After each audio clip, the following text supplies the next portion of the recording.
Hello, Internet. I'm still trying to get bumpers made for this project, but I don't know how to do that. So if you are a person that can help me create bumpers like title card for this project, let me know because I would love to have that.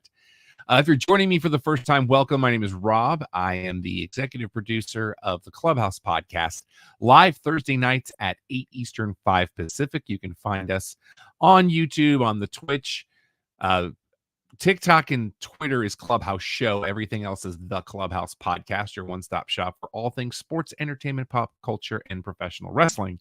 However, this is not that. This is a different project that I'm doing for 2024.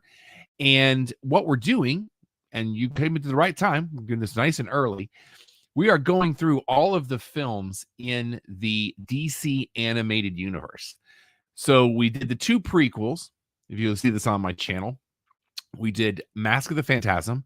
We also did Mystery of the Batwoman. Those aren't in the canon order that we have it in. I used Wikipedia as a source for that. So we're going by release date. I did recently see an article that should let you do it chronologically, but I ain't got time for all that. I'm just doing them by release date.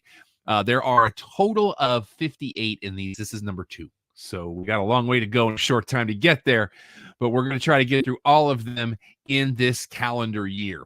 So tonight, the last time we talked, we dealt with, let's see, that was Superman Doomsday. So this is the second one in the order. And tonight we are going to talk, actually, let's do it that way. Yeah, I like that way a lot better. So less busy. We are going to talk Justice League, The New Frontier. Now, this is a little bit different than you may have dealt with before. So for those of you that have not watched this, this is way off the beaten path. But let's just go ahead and talk about it a little bit so we can figure out what we're dealing with. Boy, I'm way off tonight. First of all, it takes place in the 1950s. It is based on, some call it a graphic novel, some call it a miniseries because there were 4 issues, but they were all put together at one point. This is at a time the Korean War is ending. The JSA has been disbanded. Now, a lot of this isn't really covered well in this particular movie. You really should go to the source material for more of an expanded version because there's talk about the losers in here. There's reasons why the JSA get disbanded. There's a character whose generations later would be the same character during our last thing that's going to come up later down the road. There's a lot going on here, but the heroes have been scattered and they have to kind of come back together to face a new threat called the Center. Now, in this one, we have the voice cast, as you see there. Kyle MacLachlan plays Superman. We also have Jeremy Sisto playing Batman here. This was a very interesting choice because on one hand, you like having him dark and brooding and bassy, but at the same time, I couldn't not see Jeremy Sisto. But I mean, he's good, and I kind of like the way they deal with Batman specifically, and we'll talk about that here in a minute. You also have Lucy Lawless voicing Wonder Woman. I mean, if you're going to have somebody voice Wonder Woman, let it be Xena. You know, and I think she does a fantastic job, as does this. This is an all-star cast in this film. Now, Hal Jordan, Green Lantern, you think, oh, he's kind of a minor character. A lot of this focuses on him and one other person. So playing Hal Jordan, who becomes Green Lantern in this particular tale, is one David Boreanaz. And I thought he did a great job here. It starts out with he is in the service at the end of the Korean War. How he's very like, I don't like to kill unless I have to. And that really plays a role as his time progresses. He actually goes through therapy after the war, and he's having trouble he wants to get back in. He wants to go to space. He wants to be a pilot again, and he's having problems until he meets Carol Ferris. And we do that whole thing. For those of you that don't know, Carol Ferris is the one makes him a pilot again. And then we do have the origin of Green Lantern in this. Also, the other half really of this is kind of in 3 different people's focus, but really 2, and I would give you 2.5 basically. So we have Boreanaz playing Hal Jordan. We also have Miguel Ferrer playing Martian Manhunter. And this is also John Jones's origin too. And I thought it was very interesting because you've got Miguel Ferrer, and I was like last week old when I learned this. He's actually George Clooney's cousin. So there's a connection to the DCEU in there as well. Very strange. Well, EU, because that was in the 90s. We also have Barry Allen, who is established as the Flash, but he's not the Flash. Like, he's still kind of getting used to having powers and learning what those powers mean. In this particular film, he's voiced by Neil Patrick Harris, which I thought was a really good choice, because you have to remember, this came out in 2008. So, February 26, 2008, this is 5 months after Doomsday released. The same budget as Doomsday. They had $3.5 million, but I did not have a sales numbers like I had for Doomsday. Doomsday had a return, I think, of 10 million. Also in this, I mean, there's a lot of voice casts in this. Kira Sedgwick does return as Lois Lane in this. Lois has a very interesting role in this, because she's kind of in certain sections, she's not in it a ton, but when she is kind of our eyes into the world as it's being presented. And I kind of did what they did with Lois, but I would have liked to have a little bit more of her in this. Carol Ferris, who we mentioned earlier, who is Hal's entrance back into chasing his dreams and eventually becoming Green Lantern. She would, if you know her story, things get a little weird for her down the road. But she's actually voiced by Brooke Shields. And I thought Brooke Shields did a great job in this, embracing Carol's strength. And, we know that they get together a little bit and have a little romance. And I thought she and Boreanaz had really good chemistry. You also have playing the baddie in this, mostly voiceover, because the baddie in this is called the Center. And I really want you to go through and when we get to the extras from the Blu-ray on this. And I want to remind everybody, I saw the commemorative edition of this. So some of the stuff may not be on the original release. I know a couple of things aren't, because I know when they came out. But go back and definitely look at one of the featurettes where the creator of this, Darwin Cook, talks about the Center itself and why he created it the way he did. It's very interesting. We also have Keith David playing the Center. Great voice. I mean, come on. You're going to have somebody be a bad guy? Let it be Keith David. He has such an amazing voice and lends well to this. Excuse me. We also have in a very, very small role, which is kind of at a point where Iris West, who is in this, we'll talk about her in a minute, she's in Vegas. In the book, she's attending a boxing match, but here she's just kind of in the lobby. And she meets up with a crooner who was played by the great Joe Montana. You put Joe Montana in something, I got to put his name on the screen, because he's awesome. And he plays the crooner in this casino who's trying to pick up on Iris. And let's just say it doesn't go well. Speaking of Iris, this was somebody that I saw the name and I was like, whoa, that's a name we haven't heard in a while. We have Vicki Lewis, who you might remember from News Radio. She plays Iris West in this. And Iris she has also, kind of like Lois, has a very small role. Jackson wants to come say hello. He's right here. She has a very small role, but her role is very, very important in Barry's arc in this. And I don't want to go too deep because I really want you to check this out. But she does a great job as Iris West. And we also, in a very strange, the way the universe works kind of a way, there's a guy that's out there right now. He's very, very popular, friend of the show, who was known unknown, but known. In Smallville, he played Aquaman, and there's people that want him to play Aquaman again. Well, he actually voices Aquaman for 2 lines in this, and I had to put it in there for that reason. Alan Ritchson is the voice of Aquaman that you see very, very briefly. But, you have to basically, look at the picture there on the left side of the screen. You got to put a lot of people in this, and there's a lot more characters in this. There's a ton of characters in this. Some of them have a very passing mention. Some of them have a little bit bigger of a role. But, that's 12 voice actors. This is only like a 20-minute show if I do this, right? Oh, Alex has checked in. Alex knows what I'm talking about. So, actually, I'm going to put the boom. I love it when I can do this in StreamYard. Look at that. Look at that right there. All right. So, basically, this is definitely not your dad's JLA. Because, again, this is the end of the Korean War. The world is seeing no need for superheroes. McCarthyism plays a role in this. There's a definite parallel to what the world was going through at the time. And over an hour and 15 minutes, we cover over 10 years of American history. So it moves very fast from that standpoint. I mean, Clark is pretty much Clark. What I love about this is he carries the old school Fleischer look to him. They like Darwin Cook really went back and kept a very classic look. Bruce is Bruce.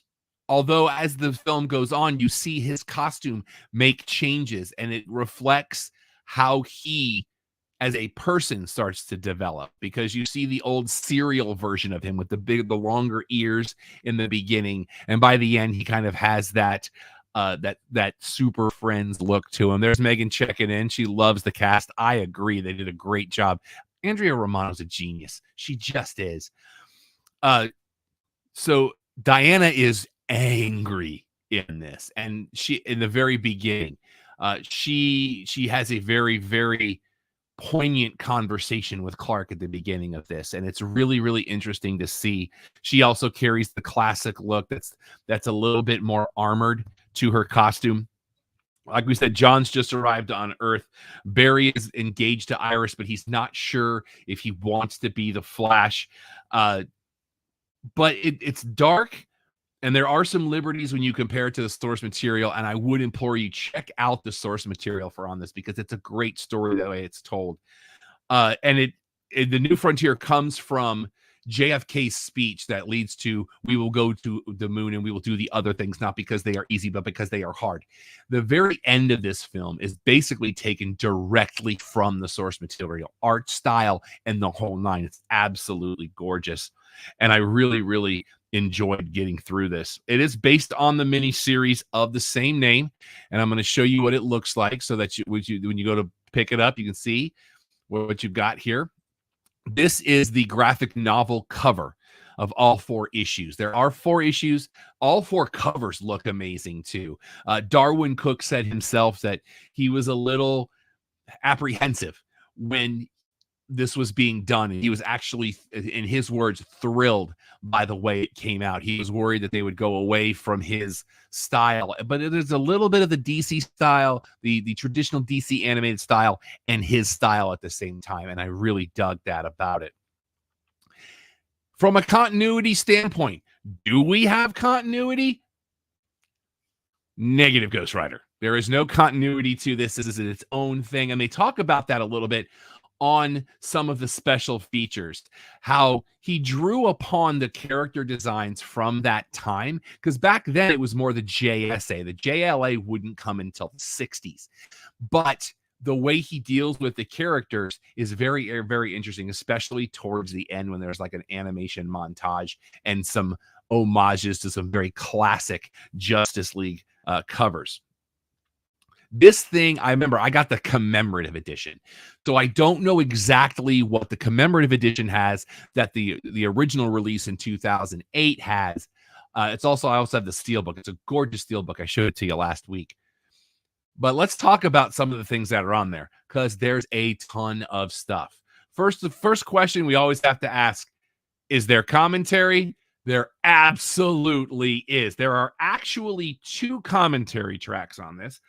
One is with Darwin Cook himself. I actually listened to that one second because I wanted to get to the other one first, and I kind of wanted to save his thoughts for afterwards. But having the guy that wrote the source material on here do a commentary all the way through an hour and 15 minutes, I found to be fascinating.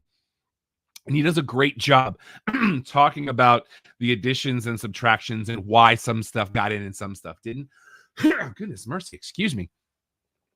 There's another one, which is just like with Superman Doomsday, chock full of people.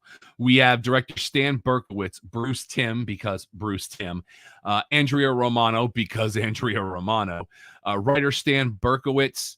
He's also the director, producer, and artist David Bullock, supervising producer Michael Goguen, and executive in charge of production Gregory Novak, who was also in Superman Doomsday. And there was a couple of things that I found interesting in this. One was, at one point, one of the producers wanted to take the Wonder Woman storyline out of it, and he got overrode. And he's like, I'm glad they overrode me, because I made a huge mistake even thinking about it.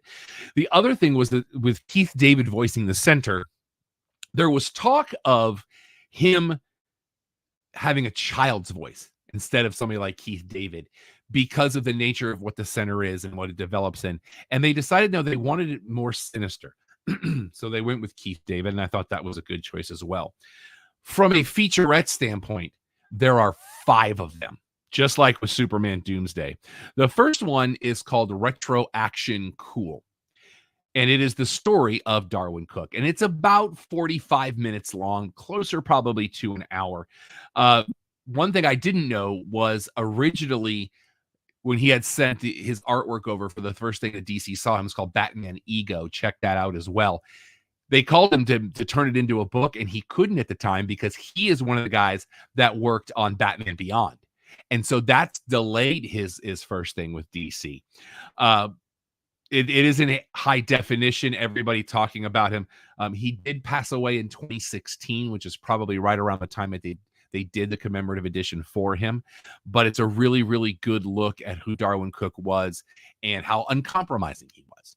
There's a great story during the credits about his sense of humor that I really dug as well. Next up is called Superheroes United, the Complete Justice League History. And when they say complete, they're not messing around. This runs about 35 minutes. And it's the story goes from the Golden Age to the Silver Age to the Bronze Age to what they call the Detroit years. Not a lot of people remember that. To the Justice League International, including Justice League Antarctica, which I actually had at one point, to the modern age.